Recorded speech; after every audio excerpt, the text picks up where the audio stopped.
guys, welcome back to the Simplicity Sisters. Thanks for being here today. Today's video is going to be all about traps that you might encounter as a new minimalist or pitfalls of minimalism that I have encountered, and I hope that they will help you in your journey towards a more simple home. I hope these tips will help you avoid the pitfalls, avoid the traps, and just have a smoother journey towards minimalism than I did. So I just wanted to share them today. I would love to have you like and subscribe to our channel for more tips about decluttering, minimalism, simplicity, and just living a less complicated life. I cannot find a pretty corner of my house today because of the lighting and because of the mess that I have in my home. So I literally am sitting on the corner of my bed. This is my dog's crate, and I just put a plant on top of it. So if you're talking about minimalism, I think the important thing is to really focus on what are your goals for minimalism. So what drove you towards this lifestyle? What is encouraging you to continue? What is the driving force behind this decision for you? And as you encounter ideas or suggestions or thoughts in regard to minimalism, be sure to filter them through that lens of, does that fit with my goals? Does that fit with my idea of what minimalism is? Because it is not a religion, not something that should trap you. It's not something that should be keeping you from enjoying your life. It's the opposite. So one of the first pitfalls of minimalism that I think is something you should avoid is the idea that minimalism has to be a certain aesthetic. And that is just, minimalism needs to be bare, it needs to be white, it needs to be clean, it needs to be empty, it needs to be sterile, and that your house should look a certain way. And if you prefer that white, clean look, then that is totally fine. But I think a lot of people right away seem to think that minimalism has to align with those style choices, and it's just not true. It's not necessary. And in my opinion, a lot of those ideas make people make drastic changes to their house and to their decor, and it kind of goes against, to me, the idea of minimalism, which is not excessively focusing on stuff, not I really should have done more prep for this video. It's so clear now, so clear.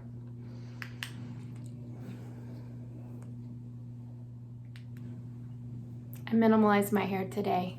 I am so excited. I had not had a haircut since January.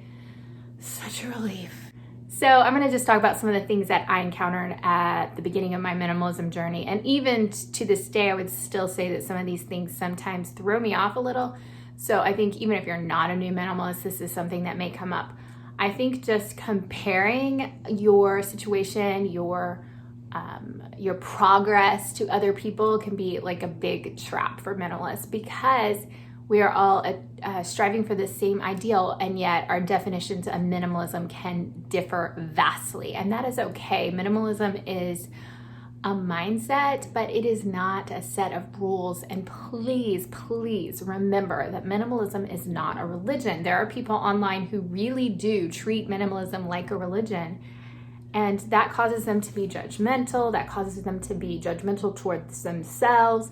It causes them to be like kind of obsessive about decluttering. And it just isn't healthy. It doesn't make any sense. It is the opposite of what minimalism is, in my opinion. Of course, you have to decide for yourself what your goals are for minimalism and for your home and for your lifestyle. And just consider what you're doing and if it really aligns with those goals. So for me, my definition of minimalism, or my idea of why I'm choosing minimalism, is because I want to focus less on stuff. I want more time. I want less stress. I want it to be easy for us to maintain our home, to keep up with our possessions, to keep our home clean. And I don't want living up to this certain kind of value as far as I don't want achieving a certain level of material goods or material possessions to be our goal as a family. And kind of letting go of that idea that we needed to achieve a certain kind of home or a certain level of lifestyle, letting go of that has been incredibly freeing. So to me, that was not just about minimalism, but also about my faith and how I feel about the world, what I think is important. So for me, when I encounter certain minimalist ideas, I can very easily decide if those are going to apply to me or not based on the reasons behind minimalism for me. So for me, if it doesn't benefit us as a family and meeting our goals, then it is probably not the kind of minimalism that I need in my life. Another minimalist sort of pitfall is that you can start to think that minimalism looks a certain way as far as your style, your decor, your aesthetic, and that's just counterproductive. People can be minimalist in colorful homes and small homes and large homes. It's not that black and white of a delineation, and people should just be able to live however they want. And if they think that their lifestyle is minimalist, great. If they have a super colorful house with tons of different decor, that doesn't mean they're not minimalist. It just means it doesn't look the same as someone who has extremely stark style. So here's one that I am extremely susceptible to. The idea of minimalism as constantly pursuing the best of every item. This is such a temptation for me. When I first had kids, I started researching baby products, and it became such an incredible time waster for me.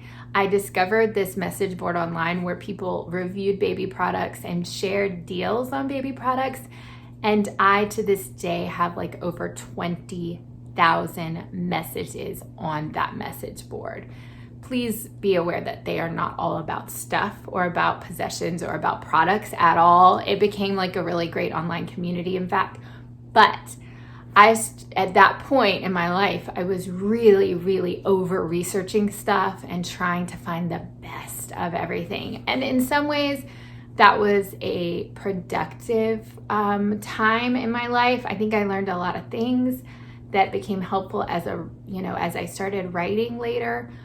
I think I'm a pretty smart consumer in general because of some of that research that I did. However, I also am faced with that same concept now as I am, learning more about minimalism and trying to become more aware of the things that we're bringing to our home.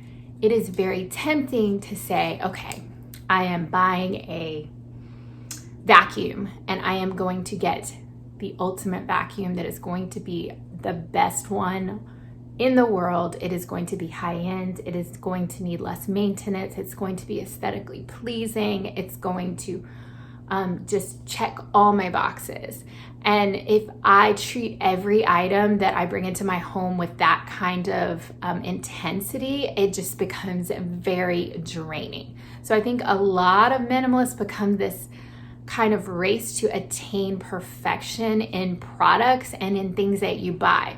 So instead of being casual consumers, they are overly intense about their consumerism. So they're just obsessively reading and finding the perfect aesthetic. And this is very true to me online about a lot of people with their homes, wanting their homes to be perfect. So they're looking for the perfect table, the perfect bedding. And this is something that I really can get sucked into because I think, okay, well, part of minimalism is not having to constantly repurchase items and not having that environmental impact of repurchasing things over and over. So instead, I want to find a product that is going to last for years. And I think that I and others tend to sometimes take it too far. So it's like, yes, it's great to find a nice product that will, maybe last longer, but remember that your goal as a minimalist is to spend less time and mental energy and focus on stuff. That is my number one goal as a minimalist. So if I am spending all of this time trying to create this perfect minimalist environment, then that is actually completely opposite of what I truly want to pursue and want to ultimately achieve as someone who is pursuing minimalism. I think another thing with minimalism that people can kind of fall into is trying to convert your family and other people into minimalism. I think that sometimes consumerism can be kind of a blind spot for us. And then when we suddenly start to wake up to the reality of the time, energy, money, space that we are giving to possessions, I think it can be like such an eye-opening experience that we feel like we need to share that with other people. And of course, sharing is great. Sharing is the reason that I started blogging about minimalism and the reason that we started this YouTube channel. But I know a lot of people have alienated family because they are a little bit too enthusiastic when they're sharing about minimalism, because people can be very sensitive and it's not for everyone. And it's also not for every stage in life and not for every time. Sometimes it's just not a right time. So I think, just watch out that you don't compare yourself to others in any way, and also just make sure that you're not inadvertently offending somebody by talking about your new values or your new goals. Just share that you're decluttering, that you had some new ideas, that you read a great book, and that it's helping with your stress or helping with your housework, or you've been able to spend more time with your family. Whatever those goals that you have met, you can share those with others and they will probably ask you why. I have had people, I have had people that I hadn't seen in a long time who came to my house and said, "Whoa, your house seems so much bigger. Looks so great." I had a friend just say, "What's changed? You look different." And it was basically, the answer was, I am less stressed because of minimalism. And that's the answer to that question. Like, what changed? Well, it's because I stopped focusing so much on stuff. And so, the proof is in the pudding. Other people will notice when you have started to benefit from minimalism. So give it some time, give yourself a chance to make those changes, and other people will probably start asking you about it. Thanks for watching this video. It means so much to us that you are here. We've enjoyed interacting with you. We've loved having your comments and your suggestions and questions in the comments. So please do continue to interact with us. Thank you for being here. Thanks for watching, and we'll see you next time.